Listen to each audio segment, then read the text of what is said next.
is the #1 state for homeschool in all.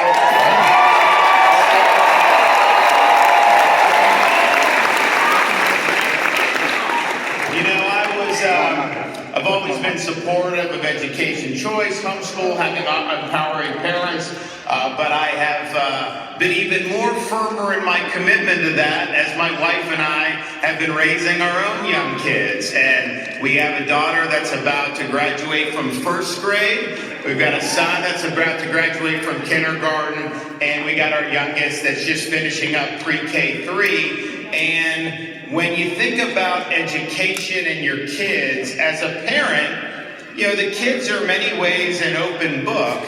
And do you want to turn them over for 8 hours a day to some indoctrination factory that's going to be teaching? Of course not. And so you want to be able to have choice to be able to direct the education and upbringing of your kids. And so I am somebody that not only as a governor, but as a dad, stands with the rights of parents to make sure that their kids are getting a strong, solid education. And in the state of Florida, whether it's kindergarten, whether it's 8th grade, 12th grade, whether it's in our universities, we don't want any of the indoctrination in the state of Florida.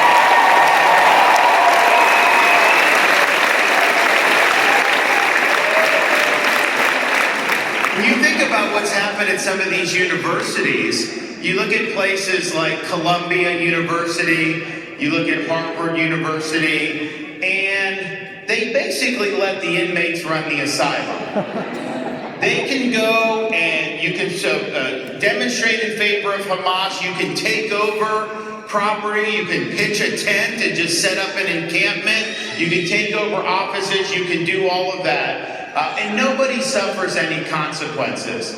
Well, in the state of Florida, we had a couple of our universities where you had some of these Hamas people try to set up encampments at Florida State, at the University of Florida, and others. And that lasted about 15 minutes. They were kidnapped.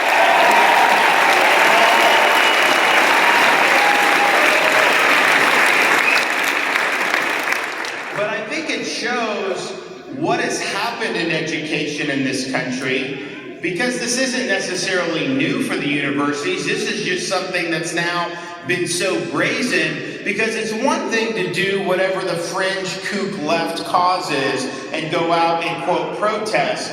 But when you're celebrating a terrorist group that was beheading babies, assassinating elderly people, cooking people in ovens, and that's the group that you want to align yourself with, and yet these administrations and some of these powerful universities are basically siding with these people, there's a sickness in education in so many parts of our country.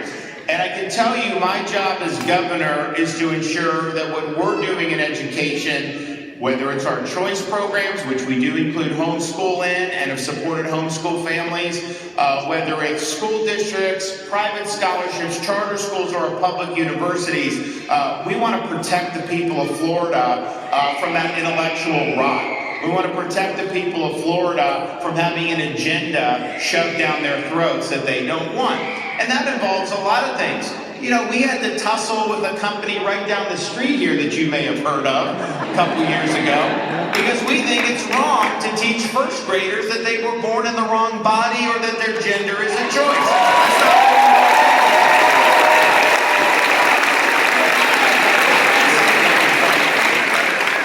But I'll tell you this, and I think it's true with our universities, but I also think it's very much true about what you're doing in the homeschool movement. Yes, education is about giving students tools to be able to make the most of their lives. And incidentally, you do not need to go to a traditional four-year brick and Ivy college to do well in Florida or in America. People are getting skills in trade school. They're getting other kinds of requirement of skills that are immediately marketable. I mean, here's the thing. When I was growing up, people said, you know, if you don't go to college, you're not going to be successful.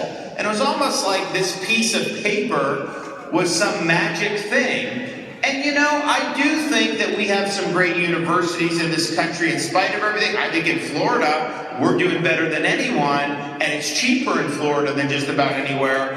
But I also know that we have had a generation of students be told that it's fine to take out $100,000 in loans to get a degree in zombie studies, and somehow that was going to help you do well. That hasn't worked out well, and that's been a big burden on a lot of folks.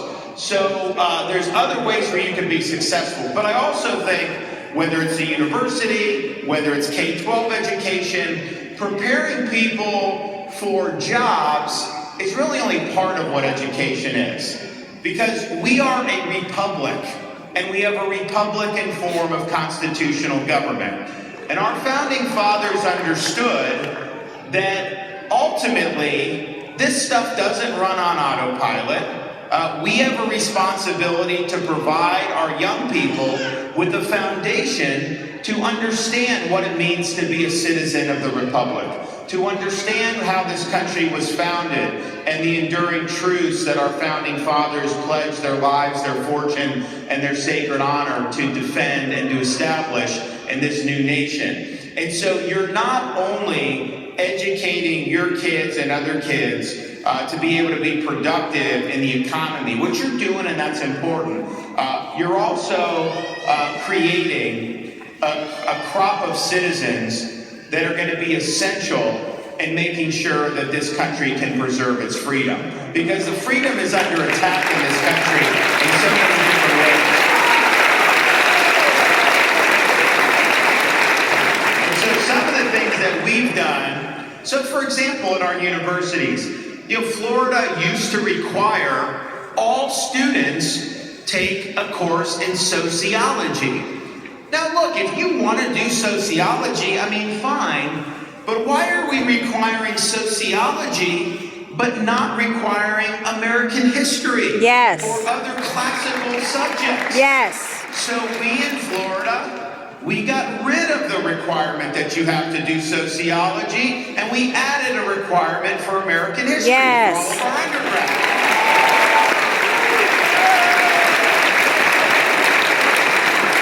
The media did not like that at all. But think about it, why would they get upset about that? If this is such an important subject, then you wouldn't have to mandate. There would be people that would do it, right? And people would be crawling over. But really, it's very mushy, it's highly ideological, and it is not the type of academic rigor that we're looking for and that our founding fathers would have thought essential to be educating folks. So we've done that. Another thing we've done with universities is we have centers now at our state universities. Like at the University of Florida, we've established the Hamilton Center to focus on the Western tradition, to focus on being the premier place where students learn Western civilization. That's a lost art in most colleges and universities around the country. In fact, not only do they not want to teach students Western civilization and the building blocks of society, and to do that, you got to go all the way back to biblical Israel.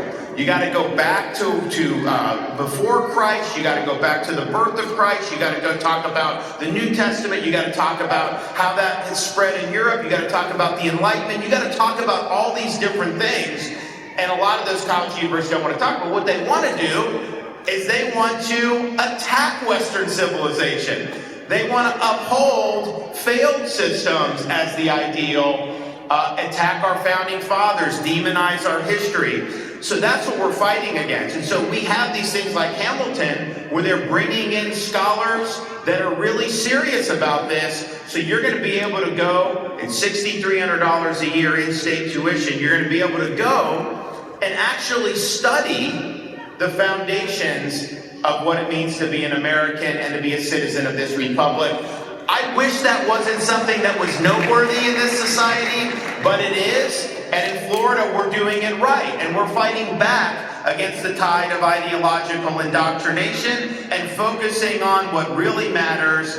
We are pursuing the truth in the state of Florida in our education system.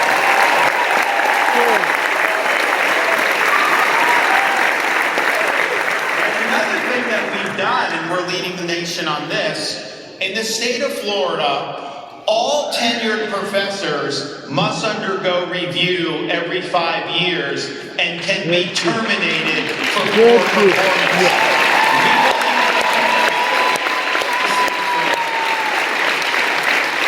You know, another thing we've done, so when I became governor, you know, obviously there were things we knew we were going to do. For example, I said we're going to ban sanctuary cities in the state of Florida. So we did that, worked with the legislature. We had certain things we knew. But it's a big government. There's different types of systems. And so as we were looking at the university system, we knew there were things we wanted to do with Florida State and UF and UCF and all this. But there was a little liberal arts college in Sarasota called New College. Yeah! And I didn't know much about it.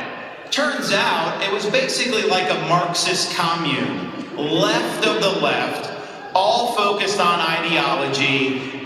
It's supposed to be the top honors college in Florida, but in reality, it was just basically focusing on trendy leftism. And so, I'm like, okay, why are the people of Florida funding this? So either fix it or just shut it down. Well, the legislature, they weren't willing to fully shut it. So I'm like, all right, well, we're gonna get this in a better direction. So I appointed 7 conservatives to the board of trustees. They fired the president. They hired a conservative president. Yeah. That's our partner. They eliminated critical race theory, they eliminated DEI, and they eliminated the gender studies department.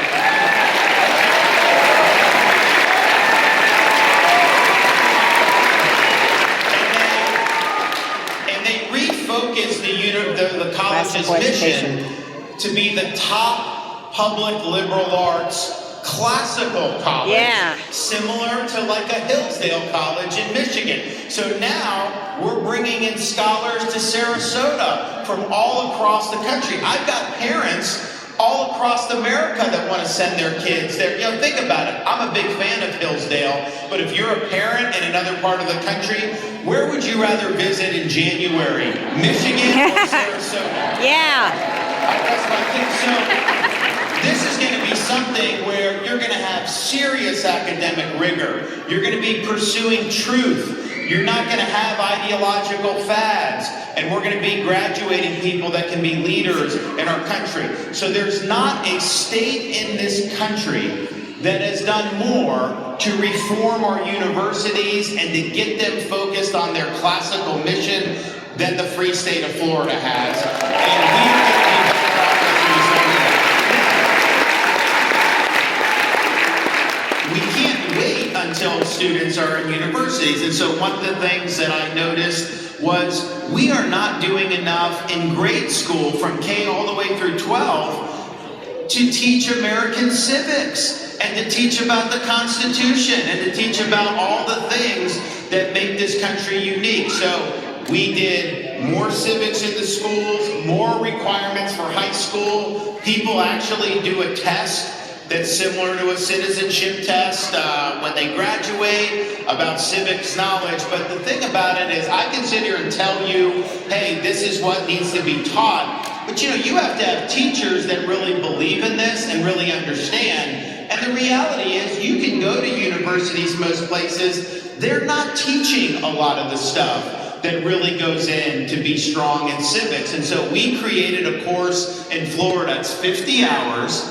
Any teacher can do, including homeschool teachers. You get a $3,000 bonus if you do the 50 hours. And we brought scholars in from Heritage Foundation and Hillsdale College and all these great places to teach about the building blocks of the American Republic. And it has a 90% favorable reviews from the teachers that have gone through it. Here's the thing, what I've noticed. The reason why some of these universities and some of these K-12 schools around the country don't want to teach about America's founding principles, because they know when people are exposed to them, they're infectious principles. People will want to make sure that our country is living up to those principles. That gets in the way of the left's political agenda. So they don't want to focus on American civics. They don't want to focus on the Constitution. So we've done more. And oh, by the way, we now have speech and debate, the #1 speech and debate competition state in the United States. Every school district, homeschool kids can do it, charter schools, you name it. And it's really important that people are being able